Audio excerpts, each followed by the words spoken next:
Hello everyone and welcome. My name is Rita Stafford and I'm your Certified Bob Ross Instructor. I'd like to thank you all for donating to PBS KVIE so that they can continue to bring us wonderful programming like The Joy of Painting with Bob Ross. This video is a setup video for your upcoming Bob Ross virtual paint-along event, and it will contain some items you'd like to have handy beyond the kit that you already received. Be sure to listen to it all the way through at least once before it's time to get ready for our painting event so that you'll be ready to go when we start at 6 o'clock on November 4th. Thank you so much, and let's get started. First off, we want to make sure that you received everything you were supposed to in your Bob Ross painting kit. You should have 5 tubes of paint, including titanium white, phthalo blue, alizarin crimson, sap green, and cadmium yellow. You should also have a 1-inch brush, a number 3 fan brush, a number 5 palette knife, and your liquid white, as well as a 12 by 16 canvas and palette paper. If you painted with us during our last virtual paint along and you're using the kit you already have and your brushes are in good condition, you will still need to get a new 12 by 16 canvas. If you don't have a palette or palette paper, you'll need something to use for a palette. I use 12 by 20 sheets of 1/8 inch acrylic for my art classes, and they work great.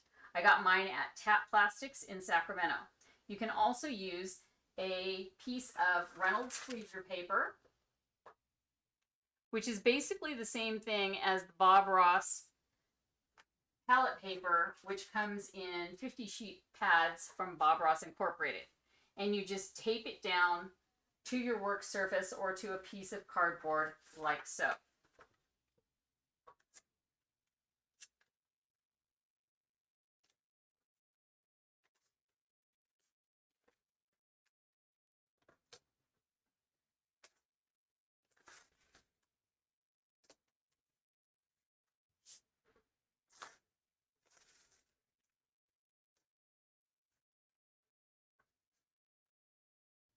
A few other items that are handy to have are masking tape or painter's tape, wet wipes or baby wipes. I prefer the baby wipes as they are gentle on your skin yet can remove paint from your hands, your brushes, almost any surface. Paper towels. I like to pull them off the roll ahead of time and fold them into squares so that they're easy to grab and use when I need them. A disposable plastic or coated picnic plate. Notice that I didn't say paper plate. That is because your basic paper plate isn't coated and it will absorb all of the oil out of your liquid white, somewhat defeating the purpose of it, which is to pre-wet your canvas and to thin your paints. We'll come back to this a little later. Some old rags and some simple green or Windex for cleanup. Anything that cuts through grease, aka oil paint, just in case. Okay, so there's one item that is not included in your kit, but something which will make your painting and cleanup experience so much better is some form of paint thinner. Without some kind of cleaner, thinner, or solvent to clean your brushes, they will not be usable once the paint dries on them. Bob Ross does sell an odorless paint thinner that comes in a 1-quart container, but that's more than you'll need. If you have a chance to get some thinner before we start our class, it will make a big difference in your painting session. I recommend the Weber Odorless Turpenoid in the 4-ounce bottle, which you can get at Michael's, Blick Art Materials, or Amazon. If you prefer a brush cleaner or conditioner that is specially formulated with organic ingredients to be non-toxic and non-flammable, then I recommend Weber Turpenoid Natural. The smallest size this comes in is the 8-ounce bottle, and it's also available from the same retailers. When using thinner or solvent, I recommend having a small lidded container for the amount you will be using. I like to recycle old sour cream or yogurt containers, or use a small canning jar. You can see that the thinner in this container has a green tint to it. That's because I don't wash my brushes off in the thinner. I just dip them and then wipe off the excess paint on paper towels, wet wipes, or old rags.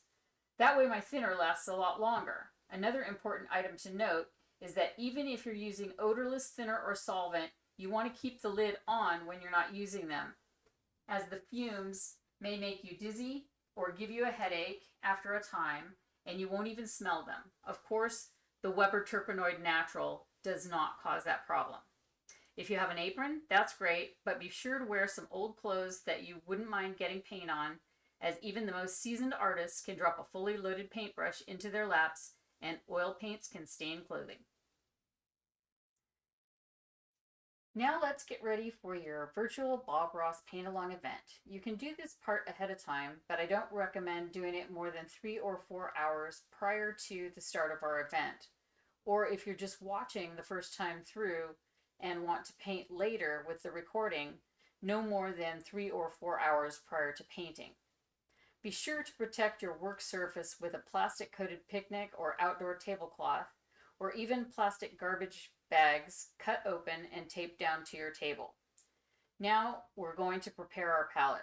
I strongly advise putting down a little bit less paint than you think you'll need and keeping your tubes handy, as you can always put out more paint, but once it's out, you can't put it back in the tubes.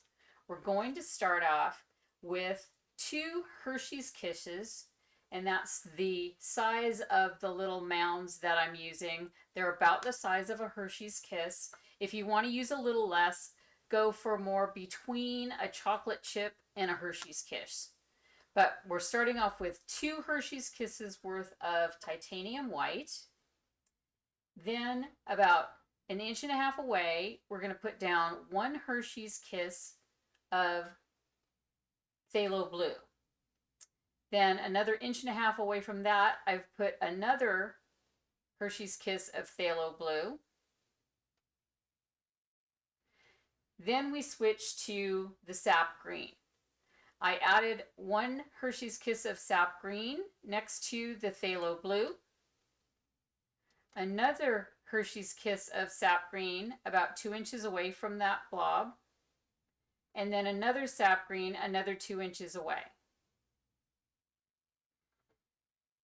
And then we'll switch to our alizarin crimson. We're going to put 1 Hershey's Kiss of alizarin crimson next to the blue and green that are already together.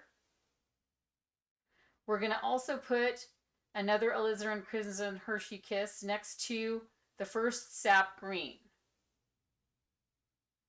We're going to leave the second sap green by itself, and then we're going to add another Hershey's Kiss of alizarin crimson all by itself. Then we'll do 2 Hershey's Kisses of cadmium yellow. And your painting palette is all ready to go. But wait, now we have to prepare our canvas. First, we'll take our plastic picnic plate and we'll pour out a small portion of our liquid white. Bob Ross liquid white. In the early days of the Bob Ross show, they used to call this magic white. We need to shake this up really good first. We want to make sure that the oils are all mixed in. Then I'm going to pour out about 3/4 worth. Oops, that's about 3/4, I think. 3/4, maybe a little more. A little blob on a little plate. I might need more. I'm leaving the lid off for a moment just in case I'm going to need more. So then I'm going to take my brush, dip it in there, and I'm going to dab, dab, dab over the surface of the canvas, kind of evenly spread out the liquid white.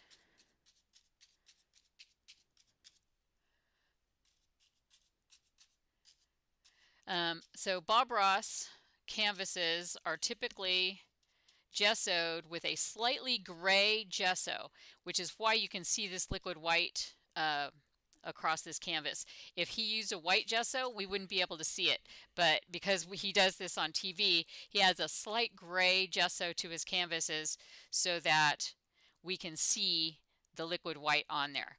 Now once we get all this liquid white spread out like this, we want to go ahead and put it into the canvas.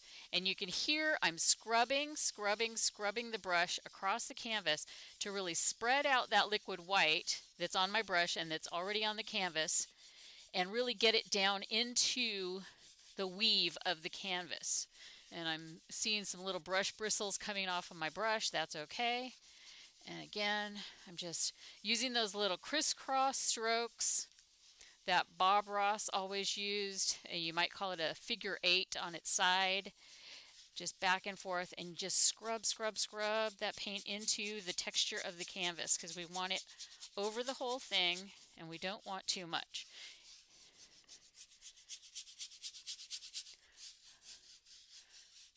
And you can kind of see, even on the camera, you can see there's areas that are lighter and darker. If the darker areas are still showing, that means those areas don't have enough of the liquid white, that the gray is still showing through. And this is where people get their arm workout. I'm switching hands. I'm a righty, but I'll go to lefty on this stuff where it doesn't really matter too much. And then again, I'm just looking at all the spots where it looks like it's either too white or still a little gray, or if there's any little bristles that I can just brush across them and get them back out. Bristles that came off my brush, like right there is one, and you can just brush it off with your brush and brush the brush on a napkin or a paper towel. And I'm thinking that looks pretty even. Now I'm going to do a nice across the canvas strokes all the way up and down, and then I'm going to do up and down all the way across, just to make sure it's nice and smooth. Now, to check to make sure if we have enough liquid white and not too much, we want to look at the canvas, and we're going to take our fingers. We're going to hit index finger up in that corner, middle finger there, ring finger down in the other corner, pinky over here, thumb in the middle. Now, if I can see my fingerprints, I don't know if you can see that with the light. You can see my fingerprints. That means I've got about the right amount of liquid white on there. If there's so much white on my fingers that I can't see my fingerprints, then I've got too much. And if I did that, then what we would do is we would take our brush and wipe it out in a paper towel. Really good. And I'm doing this in the air so you can see, but if I do it on a surface like my table, I can really like brush the brush against the paper towel to get all that excess liquid white out. And then I would go back to the canvas, and I'm going to go back anyway because I'm going to scrub out my fingerprints. And I know that I have enough on here because I could see my fingerprints.